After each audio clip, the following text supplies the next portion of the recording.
Snow White and the Seven Dwarfs, The Forest Refuge, Part 2.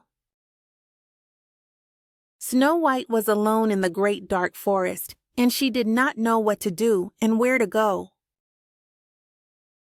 The trees seemed to whisper to each other, scaring Snow White, who began to run.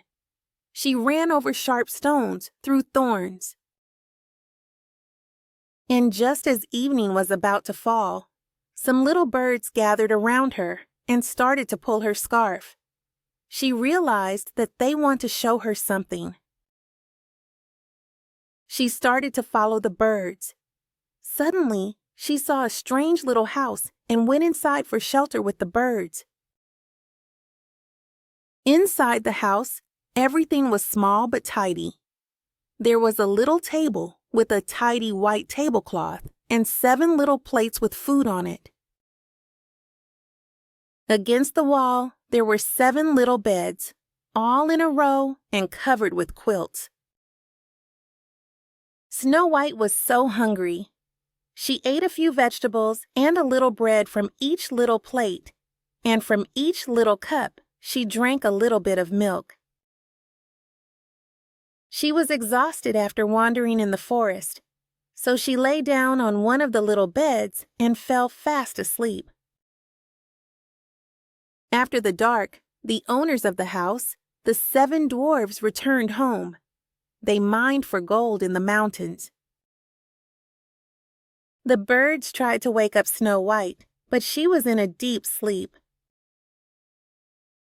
As soon as they arrived home, they saw that someone had been there. Who has been sitting in my chair? Who has been eating from my plate? Who has been eating my bread?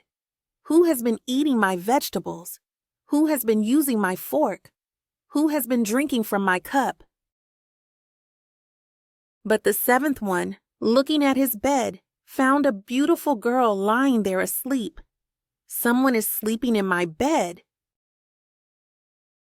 The 7 dwarves all came running up to the bed. Oh, good heaven! This girl is so beautiful. Let her sleep. Keep quiet. They all fell fast asleep surrounding her bed. The next morning, Snow White woke up, and when she saw the 7 dwarves, she was frightened. The dwarves woke up hearing her shouting, "Don't be scared! Don't be scared! We are the dwarves. You are in our house." "What is your name?" "My name is Snow White. How did you find your way to our house?" Snow White told them about her whole story. The dwarves spoke with each other for a while and then said, "If you will look after our house for us and cook, make beds, wash, sew, and knit, and keep everything clean and orderly, then you can stay with us, and you shall have everything that you want." "Yes, with all my heart." So Snow White lived happily with the dwarves. Every morning, dwarves went into the mountains looking for gold, and in the evening, when they came back home, Snow White had their meal ready and their house tidy. During the day, the girl was alone, except for the small birds and animals of the forest that she often played with. Mirror, mirror on the wall, who in the world is fairest of all? You, my queen, are very fair. It is true. But Snow White, beyond the mountains with the 7 dwarves, is still 1,000 times fairer than you.